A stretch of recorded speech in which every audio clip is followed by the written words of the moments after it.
Treatment of loan, ठीक है।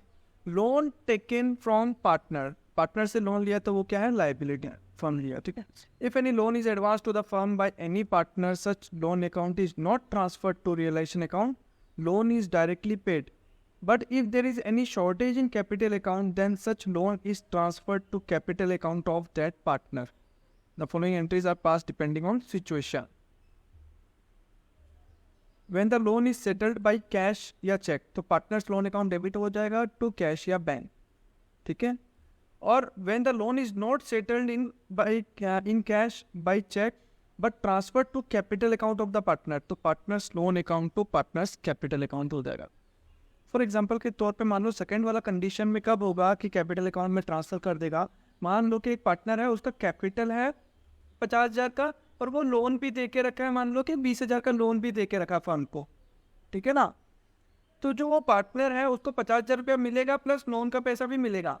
अब मान लो जो डिसोल्यूशन हो गया तो वो पार्टनर जो है वो क्या किया, एक 60,000 का एसेट लेके चला गया घर पे, हाँ मतलब ऐसे एक बार लेके चला गया वो, तो उसका तो वो कैपिटल से एडजस्ट हो जाएगा। कैपिटल देना था 50,000 बट वो लेके चला गया ऐसे 60,000 का, तो इस केस में लोन अकाउंट जो है कैपिटल अकाउंट में ट्रांसफर हो जाएगा। Loan given to any partner, अगर लोन दिया है पार्टनर को तो फर्म के लिए वो क्या हो गया, एसेट हो गया। तो if any amount of money is advanced by the firm to any partner, such loan account is also not transferred to realization account, but the amount is either collected in cash or if the capital account of that partner has surplus, the balance of loan account is transferred to the capital account of that partner. या तो पैसा लेगा या capital account में transfer हो जाएगा, ठीक है। तो क्या हो जाएगा, बैंक अकाउंट डेबिट अगर पेमेंट कर रहा है तो, और अगर पेमेंट नहीं कर रहा तो पार्टनर्स कैपिटल अकाउंट को डेबिट करके कम कर दिया to loan partners loan account, ठीक है। Loan taken from any institution या person other than partner, third party liability के बारे में बात कर रही है, तो मतलब या तो बैंक से लोन लिया होगा या किसी और से, ठीक है। Such loan is treated as third party liability and therefore transfer to realisation account, तो क्या हो जाएगा, loan account debit to realisation account, ठीक है ना। लाइबिलिटी को खत्म कर दिया। When the amount is paid, और जब पेमेंट करेगा तो क्या हो जाएगा, रियलाइजेशन टू बैंक, ठीक है। Sometimes it may happen that the loan is not paid by the firm, firm बोला कि एक बार हम पेमेंट अभी नहीं करेगा, but any of the partner agrees to pay off the loan, but कोई पार्टनर बोला कि हम पे कर देगा एक बार, तो ऑब्वियस बात है फर्म जो है वो पार्टनर को बाद में पैसा देगा, ठीक है। तो पार्टनर का कैपिटल बढ़ जाएगा, तो पार्टनर का कैपिटल अकाउंट डेबिट क्रेडिट हो गया और रिलेशन अकाउंट डेबिट हो जाएगा। बस यही बैंक की जगह क्या आ गया, ठीक है।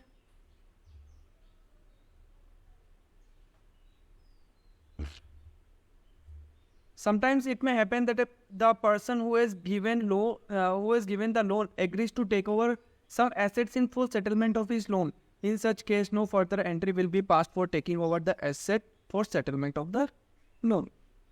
जैसे बैंक वाले लोग क्या करते हैं ना, हम लोग बैंक से गाड़ी फाइनेंस करवाता है, जब तक फाइनेंस का पैसा दे रहा ठीक है, जिस दिन बंद कर दिया, एक तरफ तो मेरा लाइबिलिटी है कि बैंक को पैसा देना है, दूसरे तरफ तो मेरा एसेट भी है।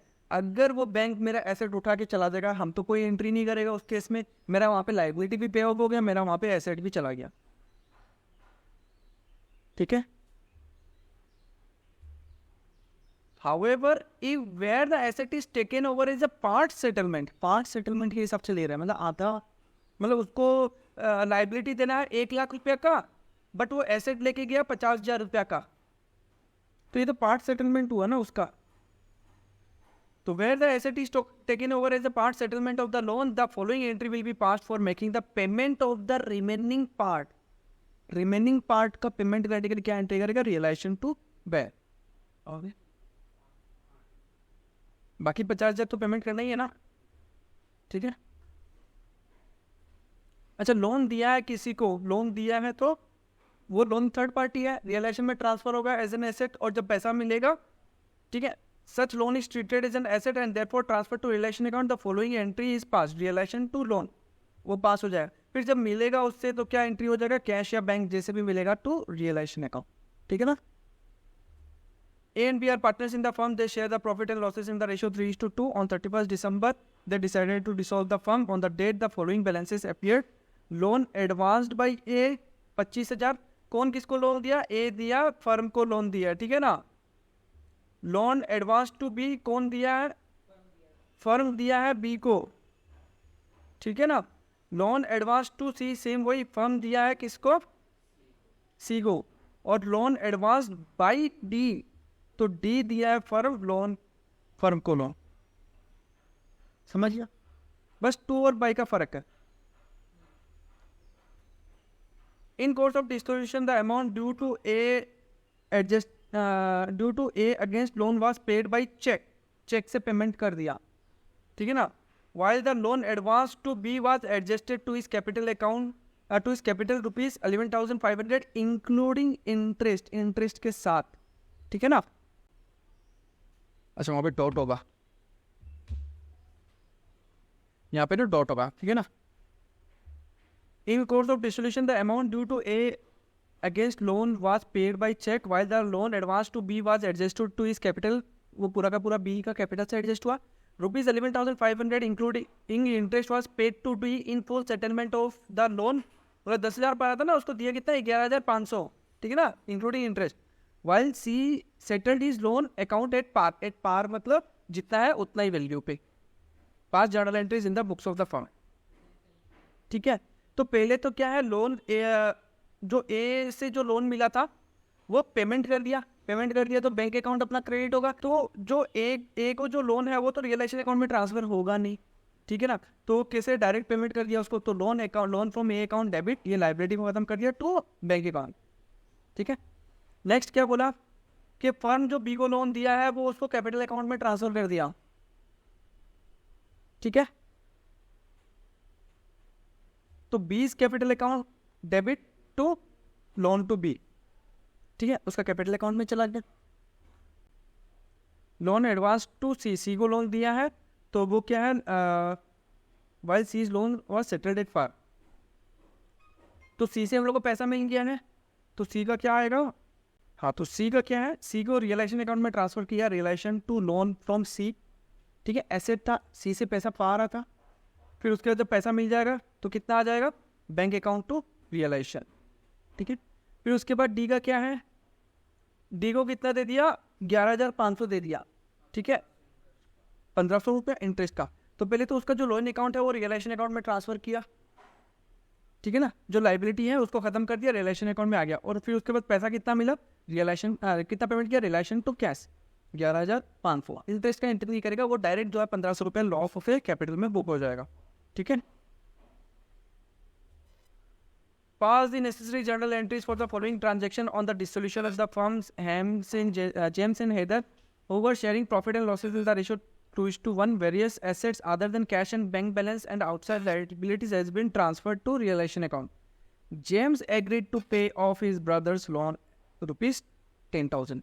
अच्छा, जेम्स अपना भाई का लोन बोल दिया कि हम पे कर देगा। अच्छा, भाई जो है ना वो थर्ड पार्टी होगा, उसको उसमें मत गिनना, भले ही भाई है पार्टनर का, बट लेकिन थर्ड पार्टी के हिसाब से गिनेगा। अब यहाँ पे क्वेश्चन में क्या बोला कि जितना भी आउटसाइड लाइबिलिटीज है वो रियलाइजेशन अकाउंट में ट्रांसफर हो चुका। तो जब इसको पेमेंट करेगा तो क्या होगा? देखो, अगर पेमेंट कर देता तो क्या होता? रियलाइजेशन टू बैंक होता, सिंपल सा बात है। बट यहाँ पे बैंक नहीं आके क्या आएगा? जेम्स कैपिटल अकाउंट आएगा, ठीक है ना। जेम्स को बाद में मिल जाएगा उतना पैसा। डेटर रियलाइज कितना? 12,000। तो क्या आ जाएगा? पैसा आएगा तो पैसा आएगा तो bank account debit to realisation 12,000, ठीक है। Haider to cover all the investment at 12,000। Investment कितना था पता ही नहीं, अच्छा ठीक है, 12,000 का इन्वेस्टमेंट ले लिया। तो सिंपल सा बात है, एसेट अगर बेचता तो क्या एंट्री होता? Bank account to realisation. But उसको तो बेच नहीं सकता ना इन्वेस्टमेंट को, क्योंकि वो तो हैदर लेके चला गया, तो बैंक की जगह क्या लिख देगा? हैदर लिख देगा, ठीक है ना। Sundry creditors rupees 20,000 were paid at a discount of 5%। तो सिंपल सा बात है, क्या होगा? बैंक टू रियलाइजेशन होगा, सॉरी रियलाइजेशन टू बैंक होगा। कितना? 20,000, 10,000 का 5% हो गया 500, तो 19,000 रुपया आ जाएगा, ठीक है। देख लो, पहला होगा realisation to James capital account, लिख लिया है ना। फिर नेक्स्ट एंट्री क्या किया था हम लोग? बैंक टू रियलाइजेशन 12,000, कैश लिख लिया, टू रियलाइजेशन 12,000, ठीक है। फिर नेक्स्ट हम लोग क्या किया था, Haider capital account to realisation, Haider capital account to realisation, फिर रियलाइजेशन टू बैंक जितना पैसा है, ठीक है। और भी क्वेश्चन, अच्छा यहाँ पे भी रियलाइजेशन एक्सपेंसेस अमाउंटेड टू ₹2000, तो सिंपल सा बात है, रियलाइजेशन टू कैश 2000, ठीक है ना। फिर loss on realisation was 10,200, directly loss बोल दिया, तो पार्टनर का कैपिटल अकाउंट डेबिट हो जाएगा और रियलाइजेशन अकाउंट क्रेडिट हो जाएगा, ठीक है। तो पार्टनर्स का कैपिटल अकाउंट डेबिट हो गया इन द रेशियो 2:1 और रियलाइजेशन अकाउंट क्रेडिट हो गया, ठीक है। 7 number, Arfan, Rudra are partners in the firm with a capital of 45,000 and 35,000 respectively. On 31st March, they decided to dissolve their firm. ठीक है।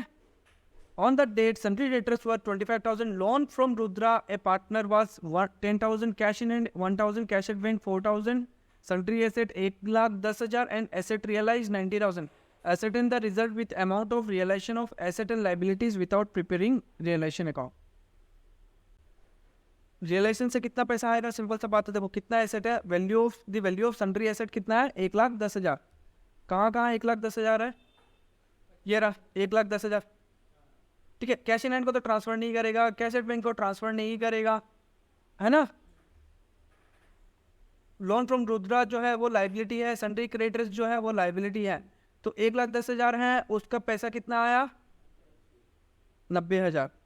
तो loss on realisation of asset and liabilities as the realised value of asset is less than the book value, तो amount of loss कितना होगा 1,10,000 minus 90,000, 20,000 का loss, ठीक है।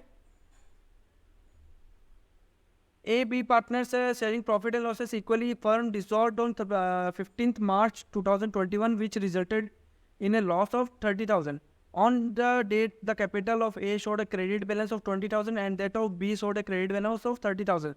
The bank account had a balance of 20,000. You are required to pass necessary journal entries for transfer of loss to the capital account of the partner and making the final payment to the partner. अच्छा, capital account कितना है देखो, A, B का already capital कितना है 20,000, 30,000, ठीक है। Loss कितना हो गया 30,000 का लॉस हो गया, इक्वल में है, आधा आधा बांट लेगा लॉस, तो कैपिटल कम हो जाएगा -15,000 -15,000, तो कितना बचा इसका, ए का कैपिटल कितना बचा एट द एंड, और इसका कैपिटल कितना बचा 15,000। बैंक में बैलेंस कितना है, तो 20,000 में ए को दे देगा 5,000 और बी को दे देगा 15,000, खत्म। लॉस को बांट लिया, ठीक है, और ये फाइनल पेमेंट कर दिया। Treatment of unrecorded asset, if there is any unrecorded asset or asset not appearing in the balance sheet on the distribution, this asset might be sold or taken over by partner. दोनों में से कुछ भी एक case हो सकता है, या तो बेच सकता है या पार्टनर लेके जा सकता है, और by creditor at some agreed value, या फिर कोई क्रेडिटर लेके जा सकता है। The accounting treatment of such will be as under, when the asset is sold and the money realise, तो कैश या bank account debit to realisation, और अगर पार्टनर लेके जा रहा है तो partners capital account to realisation, ठीक है। और अगर कोई एसेट क्रेडिटर लेके जा रहा है और वो भी फुल सेटलमेंट में कि हमको और पैसा नहीं चाहिए, तो no entry in the books of the firm, ठीक है। अगर पार्ट सेटलमेंट में लेके जा रहा है तो जितना पेंडिंग पेमेंट है वो पेमेंट तो करना ही पड़ेगा। In part payment of the claim the amount of payment will be reduced by the agreed value of asset taken over. For example के तौर पे मान लो क्रेडिटर्स है 31,500 और वो एक अनरिकॉर्डेड एसेट है, उसका वैल्यू निकला 30,000। क्रेडिटर ये बोला कि 31,000 का जो क्रेडिटर्स है वो बोला 30,000 का हमको दे दो, हमको 1,500 रुपये नहीं चाहिए, तो इसका कोई एंट्री नहीं करेगा। यहाँ से क्रेडिटर 31,500 खत्म, वहाँ पे वो 30,000 का एसेट खत्म, जो डिफरेंस होगा वो अपना प्रॉफिट हो गया। सेकेंड मान लो कि ये 40,000 का क्रेडिटर्स है और वो एसेट लेके गया 30,000, बट बाकी 10,000 भी वो लोग लेगा, तो डिफरेंस का तो पेमेंट करना पड़ेगा। अच्छा, ये 30,000 का एंट्री नहीं करेगा, हम लोग बस कल ये एंट्री करेगा रियलाइजेशन टू बैंक, ठीक है, 10,000 का एंट्री कर देगा कि उतना पेमेंट कर दिया। 30,000 का एसेट गया, 30,000 का लाइबिलिटी भी गया, और बाकी 10,000 का लाइबिलिटी हम लोग पेमेंट कर दिया। ठीक है, देखो जनरली क्या होता है, कोई भी एसेट जो बैलेंस शीट में आता है, हम लोग जनरली 2 एंट्री मारता है। एक उसको ट्रांसफर कर रहा है, ठीक है, ट्रांसफर करता है रिलेशन अकाउंट में, और दूसरा जब वो बेच देता है ना, तो उसका एंट्री करता है। एक सेल का एंट्री होता है और एक ट्रांसफर का एंट्री होता है। बट अगर कोई अनरिकॉर्डेड एसेट होता है तो first entry for transfer of closing of asset account is not passed, उसको पास नहीं करेगा क्योंकि वो बैलेंस शीट में ही नहीं, बस खाली सेकंड एंट्री करेगा relating to disposal of the asset. ठीक है, 9 number, a computer not appearing in the books was sold for 2000, realisation to bank to realisation. ठीक है, investment in shares previously written of मतलब हम हटा दिया रहा बुक से, राइट ऑफ कर दिया था। एज अनरियलाइजेबल, हम लोग को लगा कि इसका कोई वैल्यू नहीं आने वाला। Was taken over by Hari at a partner at 3000, वो हरी ले लिया 3000 में, वो नहीं है। हाँ, अच्छा बेचता तो क्या होता, बैंक टू रियलाइजेशन मारता है हम लोग, बट वो पार्टनर लेके चला गया तो बैंक की जगह क्या आ जाएगा, हरी। ठीक है ना। A typewriter not appearing in the books was taken over by creditors 600 in full settlement of his debt for 800, मतलब क्रेडिटर जो था वो पाता रहा 800 रुपया, वो बोला ठीक है 600 रुपये का ये टाइपराइटर दे दो, हमको और पैसा नहीं चाहिए, तो इसका कोई एंट्री नहीं है। ठीक है, A and B share profit and losses in the ratio 3:2. They have decided to dissolve the firm. Asset and external liabilities has been transferred to realization account. Past journal entries to affect the following. Bank loan of rupees 12,000 was paid of, पे कर दिया, तो realisation to bank 12,000। ठीक है, ये पहला entry. A was to bear all expenses of realisation for which he was given a commission of 400। ठीक है, कमीशन के हिसाब से, तो क्या हो जाएगा, रियलाइजेशन टू बैंक। एक्सपेंसेस वो बियर करेगा, बट वो जो काम कर रहा है डिस्ट्रीब्यूशन का, उसका कमीशन मिलेगा। एक्सपेंसेस अलग है और कमीशन अलग है। ठीक है, तो ये आ जाएगा। तो फर्म का तो खर्चा, मान लो कि रियलाइजेशन का खर्चा हो गया 2000, तो वो तो ए ही बियर करेगा, बट फर्म जो है वो बोल दिया कि चलो तुम इतना काम करो, तो वो 400 रुपये कमीशन दे देगा, तो फर्म का तो खर्चा 400 ही है ना, तो 400 आ जाएगा। Deferred advertisement expenses appeared at the books at 28,000, ये कैपिटल अकाउंट में शेयर हो जाएगा ए और बी का, तो A capital account debit, B capital account debit to deferred advertisement expenses. ठीक है ना, किस रेशियो में चला जाएगा देख लेना, 3:2 रेशियो में चला जाएगा। ठीक है ना, 28,000। डिफर्ड मतलब फ्यूचर, हाँ, एडवर्टाइजमेंट एक्सपेंसेस जो हम बोला ना तुम लोग को। हाँ, ठीक है। Stock worth rupees 1600 was taken over by B at 1200, B stock ले लिया, तो ऑब्वियस बात है स्टॉक को बेच ही नहीं सकता। अब हम लोग पैसा भी नहीं आएगा, अगर पैसा आता तो हम लोग क्या लिखता, बैंक अकाउंट टू रियलाइजेशन लिखता, बट बी लेके चला गया ना, तो बी का कैपिटल अकाउंट लिख देगा। ठीक है ना। अनरिकॉर्डेड कंप्यूटर रियलाइज 7,000, तो सिंपल सा बात, पैसा आया, bank account debit to realisation. तो इस चीज में हम क्या देख रहे हैं, खाली पैसा आ रहा है जा रहा है वही चीज देख रहा है। और अगर पैसा आ भी नहीं रहा जा भी नहीं रहा, कोई पार्टनर ले रहा है, तो हम बस वही देख रहे हैं। अगर आ रहा होता तो बैंक अकाउंट डेबिट होता, बट पार्टनर ले लिया तो पार्टनर का कैपिटल ही डाल दिया। ठीक है ना। अच्छा ये वाला बताओ, there was an outstanding bill for repair of 2000 which was paid off. Outstanding bill ये अपना बैलेंस शीट में सही कर रहा है और हम लोग पेमेंट भी कर दिया, तो रियलाइजेशन तो बैंक आ जाएगा। ठीक है ना। देखो लोन का रिपेमेंट कर दिया 12,000, ये कमीशन, अच्छा पेमेंट नहीं किया, पेबल दिखा दिया वहाँ पे। ठीक है ना, अगर पेमेंट करता है तो बैंक में आ जाता, और पेमेंट नहीं किया है तो उसका कैपिटल अकाउंट में डाल दिया, बाद में दे देगा। फिर वो जो डिफर्ड रेवेन्यू एक्सपेंडिचर था, हम बोला था ना, कैपिटल अकाउंट को डेबिट कर देना और उसको क्रेडिट कर देना। ठीक है। स्टॉक बी ले लिया तो 20 capital account to realisation. Unrecorded asset को बेच दिया तो बैंक टू रियलाइजेशन, और आउटस्टैंडिंग रिपेयर बिल को पेमेंट किया तो रियलाइजेशन टू बैंक। ठीक है। Pass necessary journal entries for the following transaction at the time of dissolution of the firm. Loan of ₹10,000 advanced by partner to the firm was refunded, payment कर चुका। ठीक है, तो अपना इसका क्या हो जाएगा, लोन अकाउंट डेबिट हो जाएगा टू कैश हो जाएगा। X a partner takes over an unrecorded asset at 300, बोलो बेचता तो क्या एंट्री होता, हाफ। ठीक है, अनडिस्ट्रीब्यूटेड बैलेंस ये पीएल रियलाइजेशन में जाएगा नहीं, पार्टनर्स का कैपिटल अकाउंट में जाएगा। अब ये देख लो डेबिट बैलेंस है कि क्रेडिट बैलेंस है, डेबिट बैलेंस, तो इसको क्रेडिट करना है हमको टू पीएल, और जो पार्टनर्स कैपिटल अकाउंट है एक्स वाई जेड है ना, एक्स वाई और जेड डेबिट हो जाएगा, लॉस ट्रांसफर हो गया। Asset of the firm realise 1,25,000, क्या देखिएगा पैसा आ रहा है कि जा रहा है, आ रहा है, तो क्या होगा, bank to realisation. Y who undertakes to carry out the dissolution proceeding is paid ₹2,000 for the same, इसको पेमेंट कर दिया। अच्छा इसमें देखो तो इसमें क्या आंसर दिया हुआ है, हाँ वो गलत है। ठीक है, रियलाइजेशन टू कैश होगा, इस पेड लिखा है, दे दिया, हम नेक्स्ट एडिशन में ठीक हो जाएगा। ठीक है, बुक में टिक कर लेना जिसका इसका गलत है। Relation to capital Y capital account दिया हुआ है वो गलत हो। ठीक है, रिलेशन टू कैश होगा, और नेक्स्ट एडिशन में ये वाला ठीक हो जाएगा। ठीक है, और creditors were paid 28,000 in full settlement of their account for 30,000। अब ये बात ध्यान रखो, 30,000 तो रियलाइजेशन में चला गया, हाँ अब हमको इससे कोई मतलब नहीं है, जितना पेमेंट हुआ ना वो रिकॉर्ड करेगा।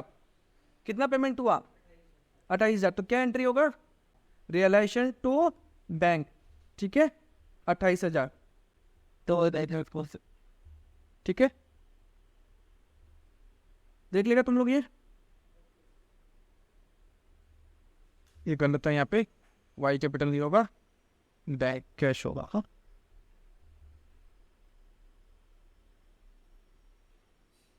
ट्रीटमेंट ऑफ अनरिकॉर्डेड लाइबिलिटीज, कोई भी लाइबिलिटीज अगर बुक्स में रिकॉर्डेड नहीं है बट अचानक से प्रकट हो गया तो क्या होगा, पेमेंट तो करना पड़ेगा उन लोग को अगर जेन्युइन है तो, और मान के चलेगा सारा जेन्युइन है।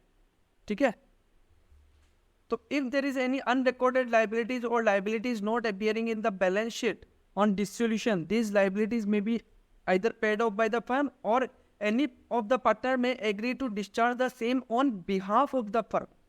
या तो उसको पेमेंट कर देगा या पार्टनर बोलेगा चलो इसको हम निपटा देते हैं, एक बार हम दे देता है, दोनों में से कुछ भी केस हो सकता है। अगर पेमेंट कर रहा है तो रियलाइजेशन टू कैश या बैंक। ठीक है, और पार्टनर दे रहा है तो कैश या बैंक की जगह क्या आ जाएगा, पार्टनर्स कैपिटल अकाउंट आ जाएगा। ठीक है, और ये बात ध्यान रखना, अनरिकॉर्डेड लायबिलिटी जो है वो कभी भी रियलाइजेशन अकाउंट में ट्रांसफर नहीं होगा। क्यों नहीं होगा, क्योंकि वो बैलेंस शीट में नहीं है। पास journal entries for the following transaction at the time of dissolution of the firm, unrecorded liability of 2700 was taken over bye Sachin, मतलब सचिन को फ्यूचर में देगा। अच्छा अगर पेमेंट कर देता तो क्या एंट्री करता, रियलाइजेशन टू और कैश करता, बट सचिन बोला कि हम दे रहे हैं एक बार, तो कैश की जगह क्या आ जाएगा, सचिन आ जाएगा। ठीक है, 2100 is a claim for damages for not appearing in the balance sheet, the amount was paid by check, तो सिंपल सा बात है रियलाइजेशन टू कैश आ जाएगा, पेमेंट कर चुका। ठीक है ना, हाँ तो बैंक आ जाएगा, कोई दिक्कत नहीं, 2100 रुपये 2100। ठीक है ना, treatment of goodwill on dissolution, where goodwill appears in the balance sheet, if goodwill account appears in the balance sheet, it will be treated like any other asset and the account will be closed by transfer to realization account at the value appearing in the balance sheet. When any amount is realized by sale of goodwill, it will be debited to bank account and credited to realization account, मतलब bank account to realisation अगर goodwill cell कर रहा है तो। ठीक है, if nothing is realized by sale, no entry for non realization is required। समझ गया, और अगर उसको बेच के कोई पैसा नहीं आ रहा है तो कुछ भी एंट्री नहीं होगा।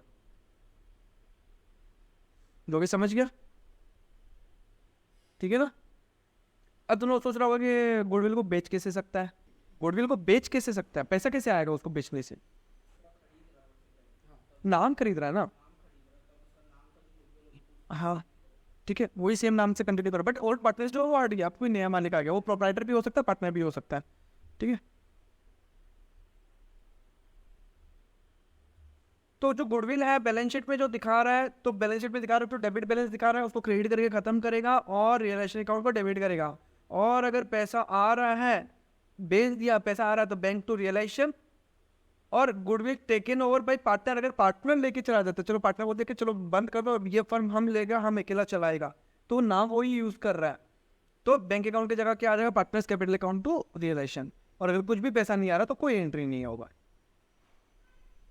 Where goodwill does not appear in balance sheet, balance sheet में अपीयर नहीं है तो उसका बैलेंस भी हम लोग रियलाइजेशन अकाउंट में ट्रांसफर नहीं करेगा। बट हाँ, फर्म का कुछ नाम तो है, वो नाम को तो हम लोग बेच सकते हैं, बेच के कुछ पैसा तो आ सकता है। अगर बेच दिया तो bank account to realisation, partner नहीं किया तो partners capital account to realisation, कुछ वैल्यू पे, जो भी वैल्यू होगा। ठीक, चलो देखो 13 नंबर समझ में आ रहा है क्या?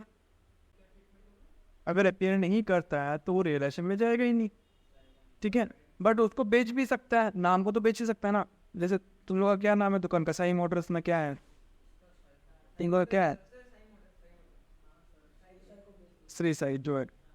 नाम तो कोई और भी तो यूज कर सकता है, वो मान लो कि दुकान बंद कर दिया बट वो नाम तो कोई और ले सकता है ना। मान लो कि हम ले लिया तो गुडविल बुक्स में तो इसका शो नहीं कर रहा है, बट हम खरीद लिया ना। सो यहाँ पे क्या लिखा है? Goodwill of the firm was sold for 10,000, तो पैसा आया, bank account debit to realisation, direct profit, direct direct profit ही होगा। और फिर तो अल्टीमेटली प्रॉफिट तो कैपिटल में ही जाना है ना, अगर होगा तो। यहाँ पे लिखा है ना गुडविल डज नॉट अपीयर, तो पहले तो goodwill appears in the books, तो बुक्स में अपीयर हो रहा है तो हम लोग क्या करेगा, रियलाइजेशन टू गुडविल करेगा। हाँ, रियलाइजेशन टू गुडविल करेगा, 15,000 का एंट्री, फिर उसके बाद हम लोग बेच दिया कितना में, 21,000 में, तो बैंक अकाउंट टू रियलाइजेशन, ठीक है ना, कितना, 21,000। अब देखो रियलाइजेशन डेबिट में 15, क्रेडिट में कितना है, 21, नीचे जाता है, वो डेबिट में कम है तो हम रियलाइजेशन अकाउंट और डेबिट कर देगा, रियलाइजेशन डेबिट कर देगा और to partners capital account ABC जो भी है, बाकी का 6,000 का प्रॉफिट आ गया। हाँ, नहीं किया, समझा रहा तुमने, तो प्रॉफिट कैसे आ रहा है, ठीक है। Anil, a partner of the firm, took over the goodwill of the firm at rupees 25,000. Goodwill does not appear in the books. अच्छा, वो गुडविल ले लिया तो सिंपल सा बात है, अनिल कैपिटल अकाउंट डेबिट हो जाएगा टू रियलाइजेशन, ठीक है। धनी गुडविल ले लिया 40,000 में, गुडविल बुक्स में कितना दिखा रहा है, 20,000, तो ये जो 20,000 दिखा रहा है वो तो रियलाइजेशन अकाउंट में ट्रांसफर करेगा। और जो 40,000 मिला तो धनी टू रियलाइजेशन कितना, 40,000,